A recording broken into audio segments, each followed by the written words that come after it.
जय श्री राम।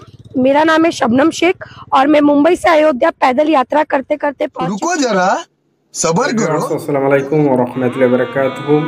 সকলের কাছে বিনীত অনুরোধ, এই ভিডিওটা পুরোটা দেখবেন। একজন মহিলা মুম্বাই থেকে পায়ে হেঁটে রাম মন্দিরে যাচ্ছে, যে রাম মন্দির নাকি উদ্বোধন করা হবে। সেই উদ্দেশ্যে একজন মহিলা যাচ্ছে, মুসলিম মহিলা। তো তিনার মুখের কিছু কথা চলেন শুনে আসি। हमें वहां से निकाल के सेफली यहाँ पर पहुंचा दिया।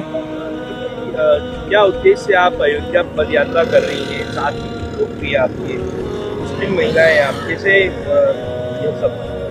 देखिए, मैं सबसे पहले यही बोलना चाहूंगी कि मैं मुसलमान हूँ और मुझे इस पे प्राउड है।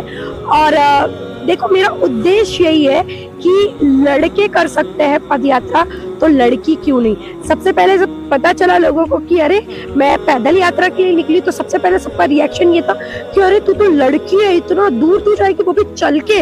तो ये लोगों का जो भ्रम है ना कि लड़के ही कर सकते, लड़कियां नहीं कर सकती है, वो मुझे तोड़ना है। और दूसरा ये है कि देखिए, राम जी को मानने के लिए हिंदू होना जरूरी नहीं है।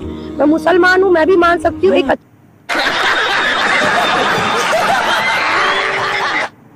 এই কারণে প্রাচীন কাল থেকে মানুষ সূর্যের পূজা করত।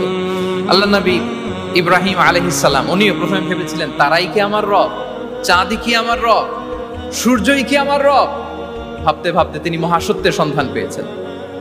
তো এটা আমরা উদ্ধার করতে পারতাম না যে আসলে আমাদের স্রষ্টা কে। আর আমাদের মধ্যে যারা চিন্তাশীল তারা হয়তো আমরা ভেবে একটা কুল কিনারা করতে পারতাম যে না, একজন স্রষ্টা থাকতেই হয়, না থাকলে কেমন করে হয়, কেউ না কেউ আছেন। কিন্তু তিনি যে ক্ষমাশীল, অনেক পাপ করে ক্ষমা চাইলে যে তিনি ক্ষমা করে দেয়, এটা আমাদের জানা থাকতো না, ঠিক কিনা? তিনি যে মহাজ্ঞানী, মনে মনেও যেটা ভাবি এটা উনি ধরে ফেলেন, এটা আমরা বুঝতাম না।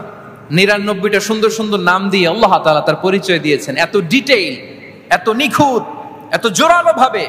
ওয়াননেস অফ গডের যে কনসেপ্ট, এটা রেভেলেশন না আসলে, কোরআনিক গাইডেন্স না আসলে আমরা বুঝতে পারতাম না। আর আমরা কি বুঝতে পারতাম না? আমাদের এই পৃথিবীতে আসার কারণ কি, আমাদের পারপাস অফ লাইফ কি, এটা আমরা